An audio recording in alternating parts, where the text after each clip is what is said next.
Okay, let's dive right into this explainer. We're going to unpack a totally fascinating event from April 13th, 2026, and I promise you, it's going to completely flip your understanding of creativity and leadership. We're looking at a case study today that basically takes everything we assume about success, status, and giving back and just turns it entirely on its head. Think about it. When we picture a globally recognized leader, specifically someone like Dr. David Nghiem, who founded TMA, holds 17 global patents, and literally receives thank you letters from heads of state and ministers, we all have certain assumptions about how they might celebrate a major milestone. We expect a massive VIP gala, maybe a private yacht, or at least a huge blowout event at a five-star hotel honoring his achievements. But the reality? On his birthday, Dr. Nghiem completely subverted all those expectations. He spent his entire morning in a university lecture hall teaching students, faculty, and the Nghiem Business Women's Association. No cake, no candles, no VIP treatment. He deliberately turned his own personal milestone into a knowledge-sharing hub. Act 1. Redefining creativity. When we hear the word creativity, we almost automatically think of these massive, world-altering breakthroughs, right?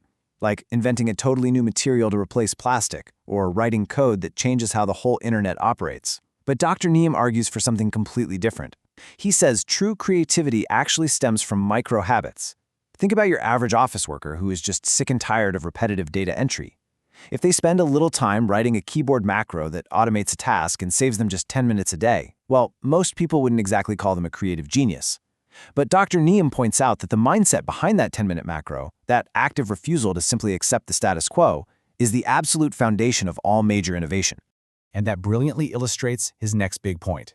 If you view the human brain as a search engine, the input query changes literally everything. If you just ask your brain, hey, how do I do this faster? It runs down the exact same mental pathways, looking for minor shortcuts. But by asking a paradigm-shifting question like, why does this process exist and can it be eliminated entirely? You completely alter the parameters. You force the brain to restructure its knowledge and discover entirely new, unprecedented pathways that simply didn't exist before. Act 2. The narrow segment strategy. So how do we take that micro-level curiosity, that stubborn refusal to accept the everyday status quo, and scale it into a global macro strategy? How does a 10-minute mindset scale up to a globally influential organization like TMA? Well, drawing on a really compelling article by an author named Ricken about Vietnam's innovation strategy, Dr. Nghiem explains the huge danger of what we call the broad approach. If a developing economy tries to build an entire automobile from scratch, we're talking the chassis, the engine, the entertainment system, the whole shebang, they are going to get completely crushed by century-old giants from Germany, Japan, or the US. Instead, the much smarter move is the narrow segment. You focus absolutely all your resources on building the world's absolute best spark plug or the most advanced LiDAR sensor. It's a niche so narrow the average consumer never even thinks about it. But it creates a technological choke point that every major manufacturer is practically forced to buy. And this concept translates perfectly into the digital world. Let's be real. AI and semiconductor chips get all the media hype, right? We hear about them constantly. But the true technological bottleneck is actually antenna technology. Why? Because a microchip can process trillions of calculations a second, sure, but it remains a completely closed system. For that digital data to actually connect to the outside world, whether it's a 5G mobile phone or sophisticated aircraft radar system, it has to pass through a physical gateway. Antennas are that gateway. But designing these antennas is incredibly difficult because you're dealing with the messy physical world. You're up against massive challenges, physical interference, signal loss, and intense material complexity. Just squeezing multiple frequencies into a tiny space without them canceling each other out is a monumental physics problem. But here's the kicker.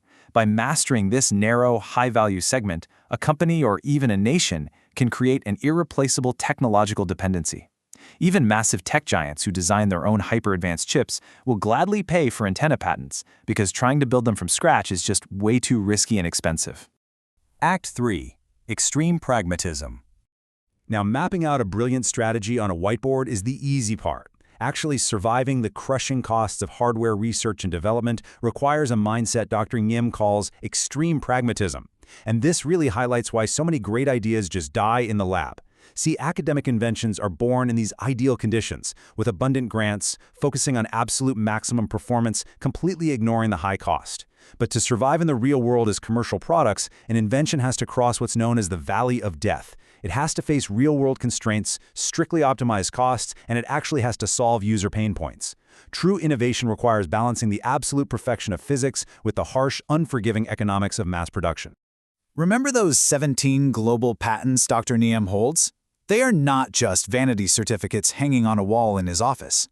They represent 17 distinct, grueling times he successfully navigated an idea through incredibly complex material and financial hurdles to actually land it in the real world.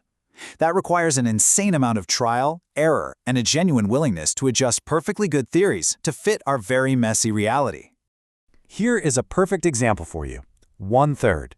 Dr. Nghiem was able to create a highly effective telecom antenna system designed specifically to expand coverage into remote areas, but at just 1/3 of the cost of older technology. And he did it without sacrificing performance. That level of extreme pragmatism is what actually creates genuine social impact, and frankly, it's exactly why his work earns the attention and gratitude of government leaders who are constantly battling tight national budget constraints. Act 4. The Meta Reveal. Okay, now for the most fascinating part of this whole story. You might assume this deep philosophy, giving away your hard-earned knowledge on your birthday instead of celebrating yourself, came from some famous historical philosopher, or maybe a billionaire's best-selling memoir. But the real inspiration was far more surprising. A little girl who always spent her birthdays helping the community instead of receiving gifts.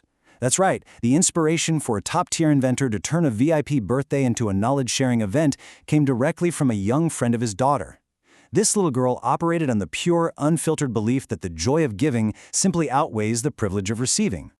Now, to actually take life advice from a child when you are at the absolute peak of your field requires dismantling a massive ego. It requires actively avoiding a dangerous cognitive trap known as expert blindness. This is where highly trained minds automatically filter out and dismiss information from sources they deem lacking in formal authority. We see it all the time, right? Experts ignoring amateurs, adults ignoring children, usually just to save mental energy. But Dr. Nghiem bypassed that trap entirely by utilizing a concept from Eastern philosophy, the beginner's mind. This is the remarkable ability to separate the message from the messenger, remaining deeply open to profound lessons regardless of who actually delivers them. By emptying his cup and adopting this beginner's mind, this top-tier inventor proved that true learning and profound human connection are never bound by age, space, or fancy formal titles. Act 5. Your Legacy. As we wrap up this explainer, we can really see how Dr. Nghem's birthday in that university lecture hall was so much more than just a seminar. It beautifully intertwined the ruthless, calculated pragmatism of high-level business strategy with the deep, grounding humility of lifelong learning. It is such a powerful testament to how we define our own milestones and what we choose to do with the platform we build. So I want to leave you with this final thought to spark your own intellectual journey.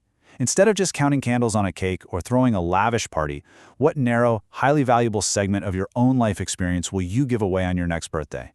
What small piece of knowledge can you share to leave a lasting impact? Think about it.